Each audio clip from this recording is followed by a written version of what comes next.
میں نے اسے سونے والے کے بارے میں پوچھا۔ اتنے میں ہیڈ کانسٹیبل میری آواز سن کر باہر آ گیا۔ جناب، یہ وہی فریادی ہے، اس نے کہا۔ کہتا ہے کہ آپ نے اسے انتظار کرنے کے لیے کہا تھا۔ میں نے انتظار کرنے کے لیے کہا تھا؟ میں نے حیرانی سے کہا۔ میں کل رات کی بات بالکل بھول چکا تھا۔ کون ہے یہ؟ اور یہ کمبل تو تھانے کا معلوم ہوتا ہے۔ جناب، اس نے اپنا نام الطاف حسین بتایا ہے، ہیڈ کانسٹیبل نے کہا۔ رات کے 1 بجے میں اپنے دفتر میں انگیٹھی کے سامنے بیٹھا تھا کہ میرے کانوں میں عجیب سی آوازیں آئی۔ میں نے غور کیا تو معلوم ہوا کہ کوئی شخص گریہ وزاری کر رہا ہے۔ میں جلدی سے باہر گیا تو دیکھا یہ شخص یہاں دیوار کے ساتھ بیٹھا سردی میں ٹھٹھر رہا تھا۔ اگر میں اسے کمبل نہ دیتا تو یہ سردی میں اکڑ کر مر جاتا۔ میں نے ہیڈ کانسٹیبل کا کندھا تھپتھپایا۔ شاباش، تم نے بہت اچھا کام کیا۔ شکریہ سر، یہ تو میرا انسانی فرض ہے۔ میں دل میں شرمندہ ہوا کہ میں نے ایک فریادی کو انتظار کرنے کے لیے کہا اور پھر اس کو بالکل ہی فراموش کر دیا۔ میری غفلت کی وجہ سے اسے رات بھر سردی میں ٹھٹرنا پڑا۔ میں نے دن کی ڈیوٹی والے ایک سپاہی کو بلا کر کہا، یہ شخص جو سویا ہوا ہے اس کا خیال رکھو، کوئی اسے جگائے نہیں۔ جب یہ جاگ جائے تو اسے میرے حساب سے ناشتہ کرواؤ اور پھر اسے میرے پاس بھیج دو۔ یہ کہہ کر میں اپنے کمرے میں چلا آیا۔ تقریباً 1.5-2 گھنٹے بعد سپاہی الطاف حسین کو میرے کمرے میں لایا۔ جناب، آپ کی بڑی مہربانی، الطاف حسین نے کہا۔ آپ کے آدمی بڑے مہربان اور خدا ترس ہیں۔ انہوں نے رات کو مجھے کمبل دیا۔ رات بڑے آرام سے گزری۔ صبح آپ کی نوازش سے ناشتہ بھی مل گیا۔ یہ تو بہت اچھا ہوا۔ اب یہ بتاؤ کہ تم بٹ فیملی کے خلاف کس قسم کی رپورٹ درج کروانا چاہتے ہو، یا یہ چاہتے ہو کہ انہیں سمجھا بجھا دیا جائے؟ ملک صاحب، میں نے فریاد آپ کے سامنے پیش کر دی ہے۔ ملک صاحب، میں نے فریاد آپ کے سامنے پیش کر دی ہے۔ اب آپ جو مناسب سمجھے کریں۔ میں صرف یہ چاہتا ہوں کہ مجھے میری زمین پر رہنے دیا جائے۔ میرا مطلب ہے جس جگہ تمہاری جھگی تھی وہ تمہاری اپنی زمین ہے؟ ہاں جی، ابا جی کے انتقال کے بعد اب یہ میری زمین ہے۔ بٹ فیملی کے سربراہ کا کیا نام ہے؟ سراج الدین بٹ نام ہے۔ اس کے بیٹوں کے نام ظہیر الدین اور فیروز الدین ہیں۔ میں نے ان کے گھر اور کاروبار کا پتہ نوٹ کر لیا اور الطاف حسین سے کہا کہ وہ دوپہر کے بعد کسی وقت آئے۔ میں نے اس کی رپورٹ پر خود انکوائری کرنے کا فیصلہ کر لیا تھا۔ سراج الدین بٹ گلے کی آڑھت کرتا تھا اور اس کے علاوہ اس کے کئی کاروبار تھے جو مجھے یاد نہیں رہے۔ 11 بجے کے قریب میں اپنے کاموں سے فارغ ہو کر ایک ASI کو ہمراہ لیا اور اس جگہ پہنچ گیا جہاں الطاف کی جھگی تھی۔ وہ ایک چھوٹا سا پلاٹ تھا جس میں کسی منہدم مکان کے آثار نمایاں تھے۔ بنیادوں سے اندازہ ہوتا تھا کہ وہاں کسی زمانے میں 3 کمرے تھے۔ زیادہ تر عمارتی سامان ندارت تھا، البتہ کچھ شکستہ اینٹیں ادھر ادھر بکھری پڑی تھیں۔ 4 دیواری کے آثار موجود تھے مگر اینٹیں غائب تھیں۔ ایک جگہ پر ایک جلی ہوئی چارپائی اور بستر کی راکھ بکھری پڑی تھی۔ چند سیاہ برتن بھی اس راکھ میں دیکھے جا سکتے تھے۔ یوں معلوم ہوتا تھا کہ آگ آخر وقت تک جلتی رہی تھی، یعنی اسے بجھانے کی کوشش نہیں کی گئی تھی، حالانکہ وہ آباد علاقہ تھا اور آس پاس کئی گھر تھے۔ آگ ایسی چیز نہیں ہے جو کسی کو نظر نہ آئے۔ گویا الطاف کا یہ بیان صحیح معلوم ہوتا تھا کہ آگ دشمنی کی بنا پر لگائی گئی تھی اور آگ لگانے والے سامنے کھڑے ہو کر تماشا دیکھتے رہے تھے۔ میں نے آس پاس کے چند دروازے کھٹکھٹائے اور آگ کے بارے میں پوچھا۔ اس وقت مرد کاموں پر گئے ہوئے تھے اور گھروں میں زیادہ تر عورتیں تھیں۔ کسی نے بھی تسلی بخش جواب نہیں دیا۔ نیز میں نے اندازہ لگایا کہ الطاف حسین کے بارے میں کسی کی بھی رائے اچھی نہیں تھی۔ ایک گھر میں ایک باریش ریٹائرڈ شخص مل گیا۔ اس کا نام غالباً سلیم اللہ تھا۔ اس کی عمر 70 برس کے لگ بھگ تھی۔ وہ انسپیکٹر آف اسکالر کے عہدے سے ریٹائر ہوا تھا اور خاصا باتونی آدمی تھا۔ رسمی کلمات کے بعد اس نے ہمیں بیٹھک میں بیٹھایا اور اپنی نواسی کو چائے بنانے کے لیے کہا۔ باتوں کے دوران پتہ چلا کہ اس گھر میں اس کی اکلوتی بیٹی اور اس کے بچے رہتے ہیں۔ بیٹھک میں بیٹھانے کے بعد اس نے کہا، اب حکم کریں، آپ کس سلسلے میں یہاں تشریف لائے ہیں؟ سلیم اللہ صاحب، آپ کے پڑوس میں کل ایک جھگی کو آگ لگ گئی تھی، میں نے کہا۔ کیا آپ اس معاملے میں کچھ روشنی ڈال سکتے ہیں؟ مجھے لوگ سبحانی صاحب کہتے ہیں، اس نے میرے سوال کا جواب دینے کے بجائے کہا۔ سبحانی میرا تخلص ہے، کبھی فرصت میں آپ کو اپنا کلام بھی سناؤں گا۔ جی، آپ نے کیا پوچھا؟ مجھے اپنا سوال دہرانا پڑا۔ اس نے انگوٹھے اور انگشت شہادت کو ملا کر ہاتھ کو جنبش دی۔ کسی نے کیا خوب کہا ہے، دل کے پھپولے جل اٹھے سینے کے داغ سے، اس گھر کو آگ لگ گئی گھر کے چراغ سے۔ قبلہ، میں شاعری سننے نہیں آیا، میں نے کہا، میں ڈیوٹی پر ہوں اور یہ جاننا چاہتا ہوں کہ اس جھگی میں آگ کیسے لگی تھی۔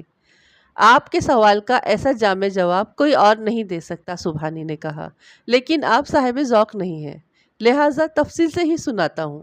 جس جھگی کے بارے میں آپ نے پوچھا ہے، اس کی جگہ 15-16 سال پہلے ایک ہستا بستا گھر آباد تھا۔ اس گھر کے مالک کا نام دلدار حسین تھا۔ تافو ان کا اکلوتا بیٹا تھا، یعنی گھر کا چشم و چراغ تھا۔ میں نے پوچھا، تافو کون؟ الطاف حسین عرف تافو، اس نے جواب دیا۔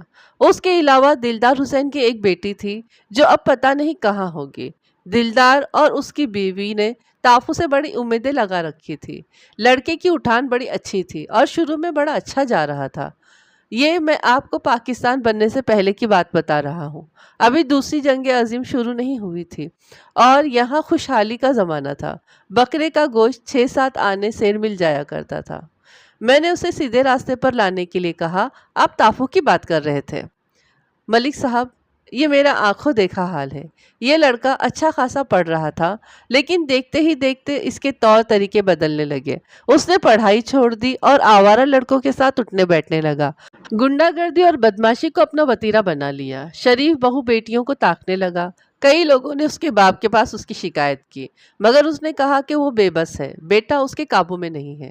کوئی شریف آدمی تافو کے منہ لگنا پسند نہیں کرتا تھا۔ سنا ہے کہ اس کی منگنی بچپن میں ہی ہو گئی تھی، کسی دور کے رشتے دار تھے، اب بھی اسی محلے میں رہتے ہیں۔ اتنے میں ایک عورت چائے لے کر اندر آئی۔ اس کی عمر 45-40 کے قریب ہوگی۔ وہ چائے رکھ کر جانے لگی تو سلیم نے کہا، سلطانہ بیٹی، تمہیں یاد ہوگا تافو کی منگنی کس لڑکی کے ساتھ ہوئی تھی؟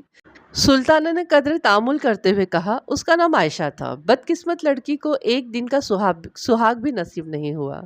میں نے پوچھا، کیا الطاف نے اسے طلاق دے دی تھی؟ نہیں جی، عائشہ کے ماں باپ نے الطاف سے منگنی توڑ دی تھی اور بعد میں سراج الدین کے بیٹے منیر سے اس کی شادی کر دی تھی، لیکن ظالم نے پہلی ہی رات اسے قتل کر دیا۔ کس نے کسے قتل کر دیا؟ الطاف نے منیر الدین کو قتل کر دیا اور خنجر سمیت تھانے پہنچ گیا۔ اوہ، کیا اسے سزا نہیں ہوئی؟ عمر قید ہو گئی تھی، اب چند روز پہلے رہا ہو کر آیا ہے۔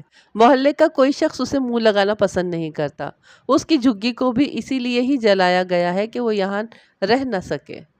نفرت اپنی جگہ پر ہے، میں نے کہا، لیکن کوئی انسان کسی دوسرے انسان سے اس کا معاشرتی حق نہیں چھین سکتا۔ جو شخص اپنے جرم کی سزا بھگت چکا ہو، اسے مزید سزا نہیں دینا چاہیے۔ معلوم ہوتا ہے کہ سلطانہ کے دل میں الطاف کے لیے کچھ ہمدردی موجود تھی۔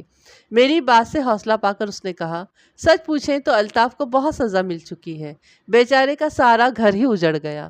اس کی گرفتاری کی خبر سنتے ہی اس کے والد کا ہارٹ فیل ہو گیا۔ الطاف کو پولیس نے جیل بھیج دیا اور گھر میں اس کی بوڑھی ماں اور چھوٹی بہن رہ گئی۔ بہن کا نام عاصمہ تھا اور اس وقت اس کی عمر 10-11 سال کے قریب ہوگی۔ اس کی ماں نے گزارے کے لیے لوگوں کے گھروں میں کام کرنا شروع کر دیا۔ وہ اپنے بیٹے کی رہائی کے لیے رو رو کر دعائیں مانگا کرتی تھی۔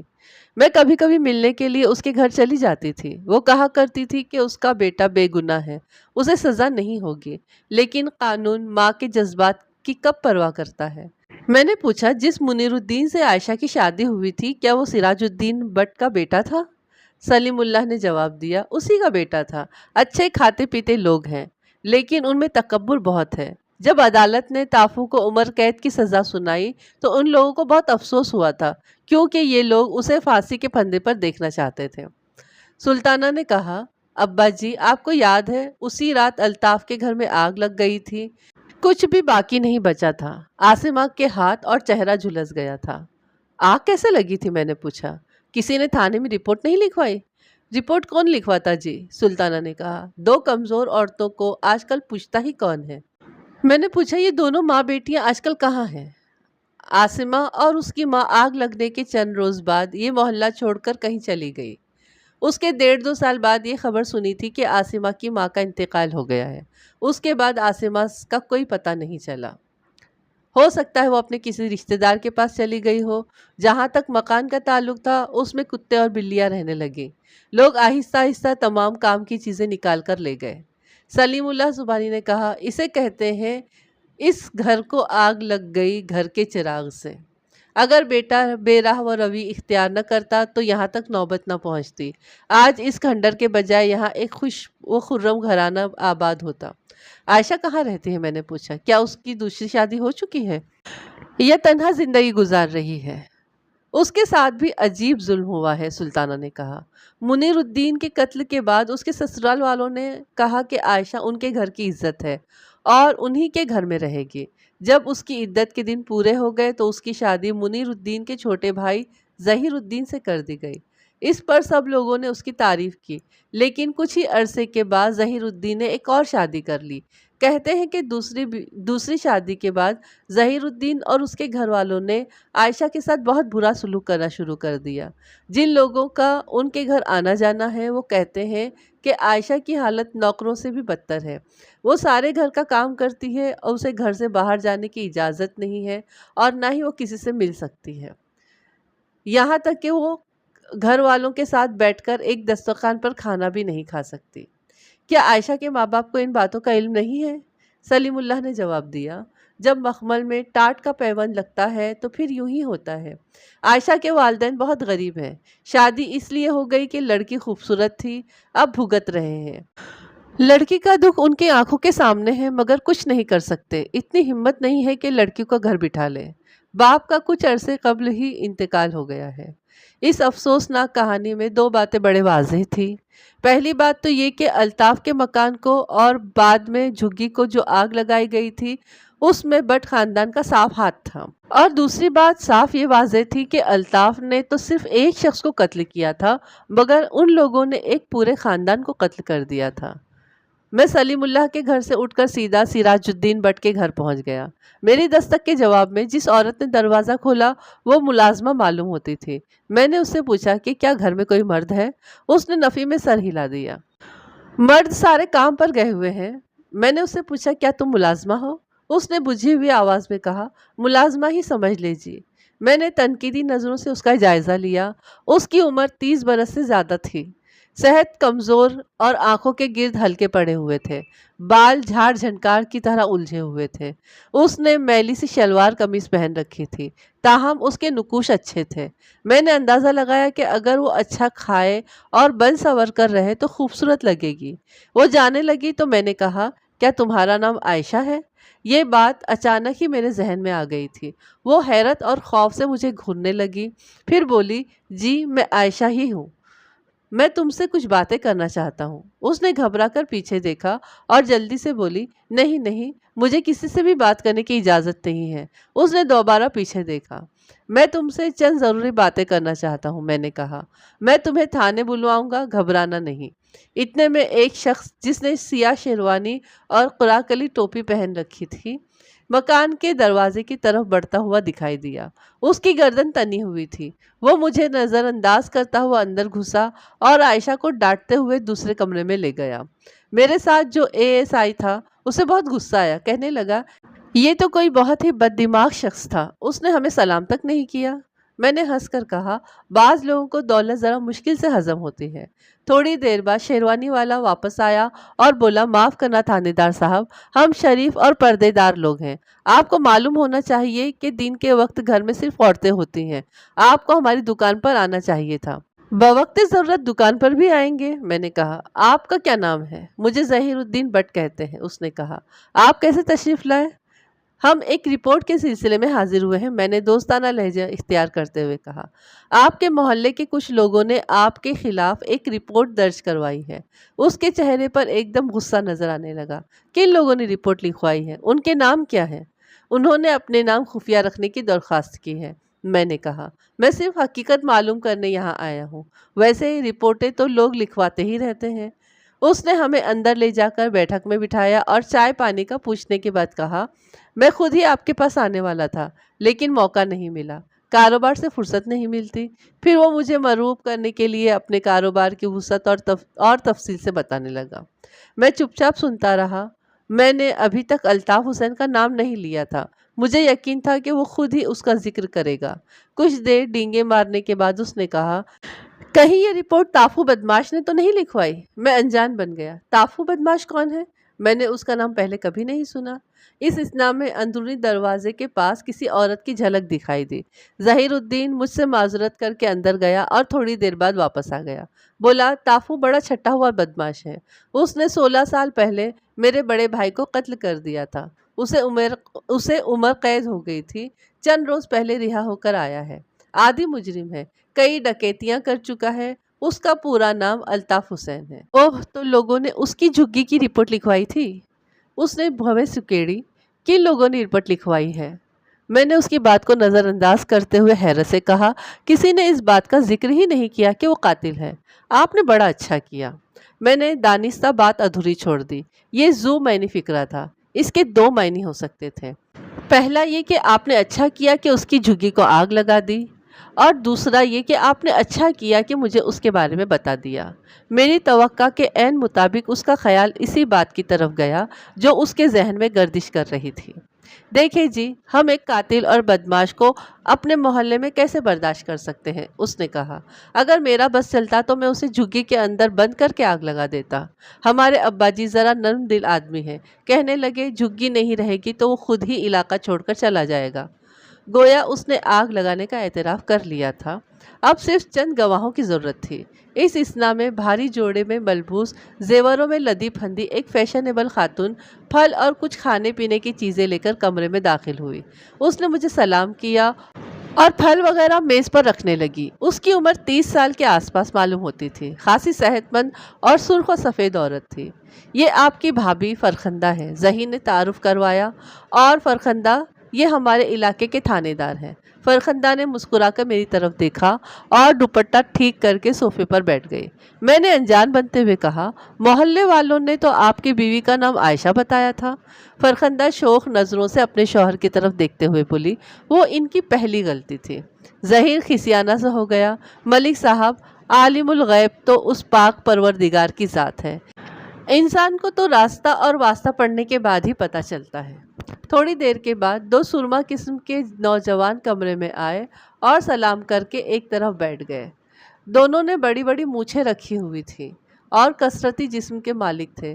ظہیر نے دونوں کا تعارف نہیں کروایا، مگر گفتگو کے دوران ایک کو شیر علی اور دوسرے کو عمر دین کہہ کر مخاطب کیا۔ کچھ غیر ضروری باتوں کے بعد میں نے کہا، بٹ صاحب، بات یہ ہے کہ ہیڈ کلرک نے میری بے خبری میں رپورٹ درج کر لی ہے۔ اب اسے ختم تو نہیں کیا جا سکتا۔ یہ تو آپ کے بائیں ہاتھ کا کام ہے ملک صاحب، شیر علی نے کہا۔ میں نے تو سنا ہے کہ تھانے میں پورا بندہ ہی غائب ہو جاتا ہے۔ ایک ورک کی رپورٹ کی کیا حقیقت ہے جی؟ پھاڑ کر پھینک دے، معاملہ رفع دفع کرے۔ کیوں جناب بٹ صاحب؟ بٹ نے کہا، تو چپ بیٹھا رہے، ملک صاحب خود سمجھدار ہیں۔ ہم سے جو خدمت ہوگی ہم وہ کر دیں گے، یہ تو گھر کی ہی بات ہے۔ فرخندہ نے کہا، ملک صاحب، کسی دن آپ اپنی بیگم کو ساتھ لے کر آئیں، مجھے تھانے دار کی بیوی سے ملنے کا بہت شوق ہے۔ میں نے گلا صاف کرتے ہوئے کہا، بٹ صاحب، آپ ایسا کریں، 2 بکروں کا نام لکھوا دیں، ہمیں تھوڑی بہت ضابطے کی کارروائی تو کرنا ہی پڑے گی۔ ظہیر بٹ شیر علی اور عمر دین کی طرف اشارہ کر کے بولا، 2 بکرے تو یہ بیٹھے ہیں، لیکن پہلے آپ مجھے یہ تو بتائیں کہ رپورٹ لکھوانے کی جرات کی کس نے ہے؟ کس کو اتنی جرات ہوئی ہے؟ وقت آنے پر سب کچھ بتائیں گے، فی الحال تو رپورٹ ختم کرنا ہے۔ نام ایسے افراد کے بتائیں جو موقع پر موجود تھے۔ میں نہیں چاہتا کہ آپ کے آدمیوں کو کوئی تکلیف ہو۔ موقع پر تو یہ بھی موجود تھے، ظہیر نے کہا، لیکن میں آپ کو 2 اصلی قربانی کے بکروں کے نام دے دیتا ہوں۔ ایک تو محمد اکرم کا نام لکھ لے اور دوسرا شبیر احمد کا۔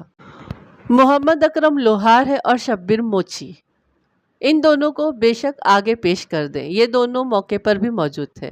میں نے ان دونوں کے نام اور پتے نوٹ کر لیے۔ ظہیر بٹ کو پورا یقین ہو گیا تھا کہ میری ہمدردیاں اس کے ساتھ ہیں۔ وہ میرے ساتھ ہر طرح کا تعاون کرنے پر تیار تھا۔ میں نے اٹھتے ہوئے کہا، بٹ صاحب، آپ نے بہت تعاون کیا ہے، ایک چھوٹا سا کام اور کر دیں۔ حکم کرے جناب۔ میں نے شیر علی اور عمر دین کی طرف اشارہ کر کے کہا، آپ کے آدمی خاصے ہوشیار اور دلیر معلوم ہوتے ہیں، ان سے کہیں کہ اکرم لوہار اور شبیر احمد موچی کو تھانے پہنچا دیں۔ شیر علی نے چٹکی بجائی، یہ تو کوئی مسئلہ ہی نہیں ہے جناب، بس آپ کی نظر کرم چاہیے، جس کی طرف آپ اشارہ کر دیں گے وہ آپ کے قدموں میں حاضر کر دیں گے۔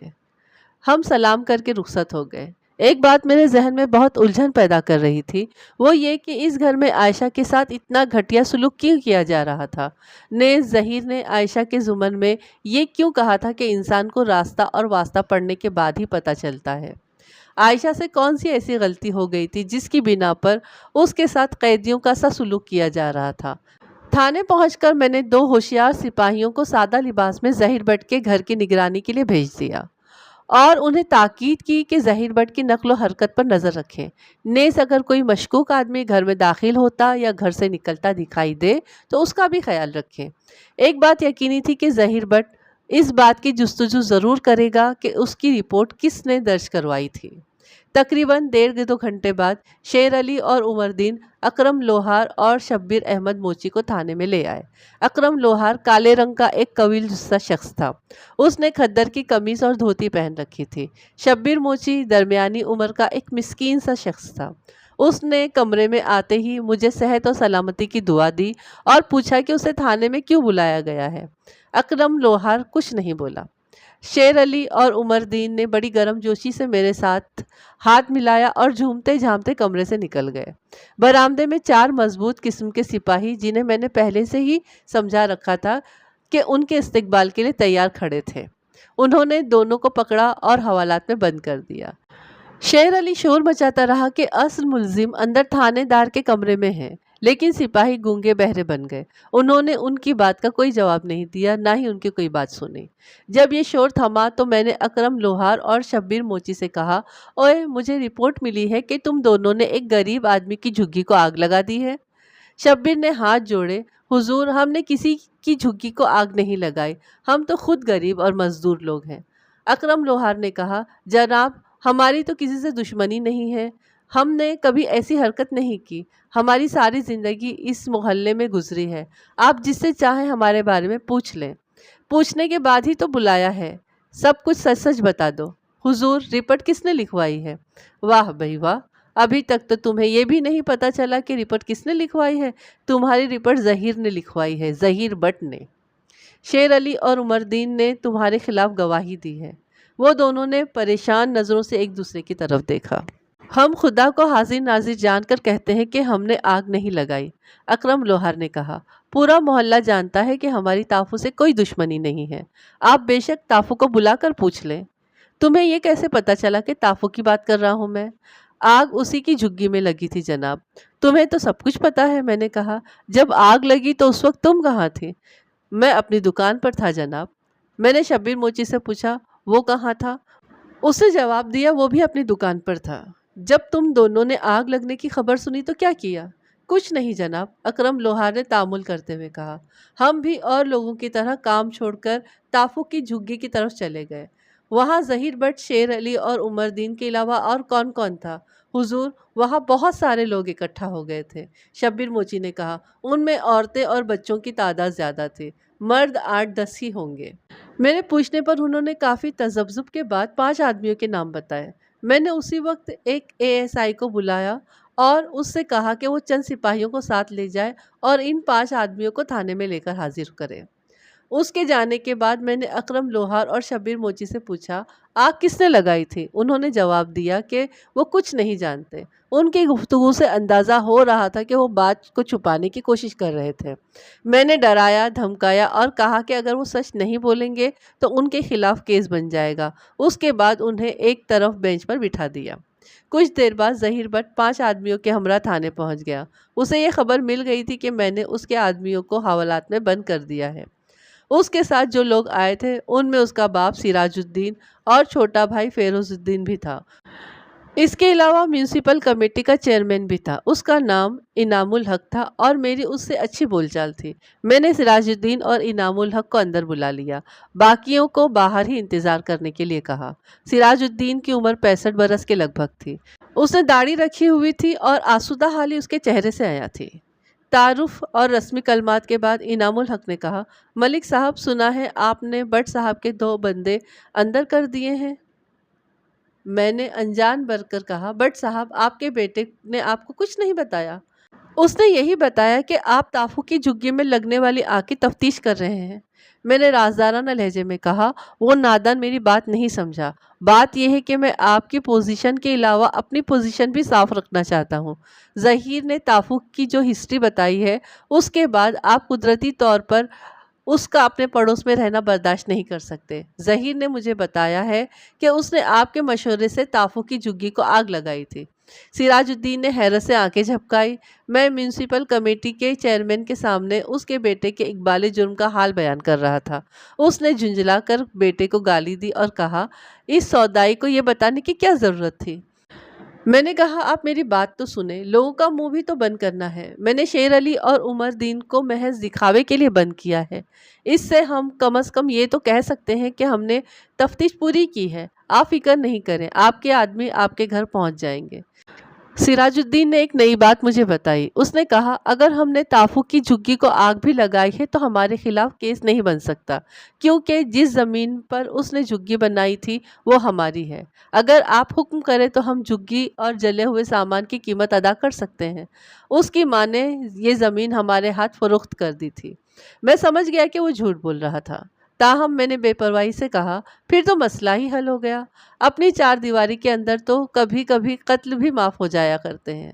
تھوڑی دیر بعد سراج الدین نے کہا، میں ذرا شیر علی اور عمر دین سے ملنا چاہتا ہوں۔ آپ بڑی خوشی سے مل لیں، میں نے کہا، لیکن ایک بات کا خیال رکھیں، ہمارے درمیان جو بات چیت ہوئی ہے اس کا ان سے ہرگز ذکر نہ کریں۔